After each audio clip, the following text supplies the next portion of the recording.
Sengottaiyan Jayalalithaa tour programme set பண்ணும்போது அந்த அம்மா வந்து 91ல இருந்து 96 வரைக்கும் முதலமைச்சரா இருந்த காலத்துல செகண்ட் ஹீரோவா இருந்தவர் செங்கோட்டையன். அதனால அந்த அம்மாவுக்கு வந்து எவ்வளவு அடிபணிஞ்சு நிக்கக்கூடிய ஐஏஎஸ் ஐபிஎஸ் அதிகாரிகள் இருந்தாங்களோ அத்தனை பேரும் செங்கோட்டையனுக்கு சல்யூட் பண்ணிட்டு இருந்தாங்க. காரணம் என்ன, செங்கோட்டையன் ஜெயலலிதாவுடைய குட் புக்ல இருந்தார். அதனால அடுத்த டூர் ப்ரோக்ராம் பண்ணும்போது, எந்த டூர் ப்ரோக்ராம் ஜெயலலிதா பண்ணும்போது பக்கபலமா செங்கோட்டையனுக்கு நின்னது முழுக்க முழுக்க ஐஏஎஸ்களும் ஐபிஎஸ்களும். அப்ப அதே ஐஏஎஸ் ஐபிஎஸ் இன்னைக்கு வந்து முதலமைச்சரா இருந்த எடப்பாடிக்காக இருப்பாங்க, முதலமைச்சரா இருக்கக்கூடிய ஸ்டாலினுக்காக இருப்பாங்க, ஏற்கனவே முதல்வராக இருந்த பன்னீர்செல்வத்துக்காக கூட இருப்பாங்க, ஏன் டிடிவி தினகரனுக்கு கூட பின்னாடி இருப்பாங்க.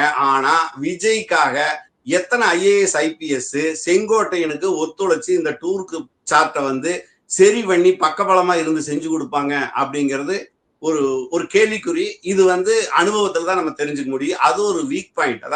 அதாவது தாவேக்கானால அதிகமான பலன் வந்து செங்கோட்டையனுக்கு கிடைச்சிருக்கே ஒழிய செங்கோட்டையனோட முழு பலன் ஒரு 4 பிரச்சார கூட்டம் விஜய் அடுத்தது வரும்போது தான் நம்மளுக்கு தெரியும்னு எனக்கு தோணுதுங்க.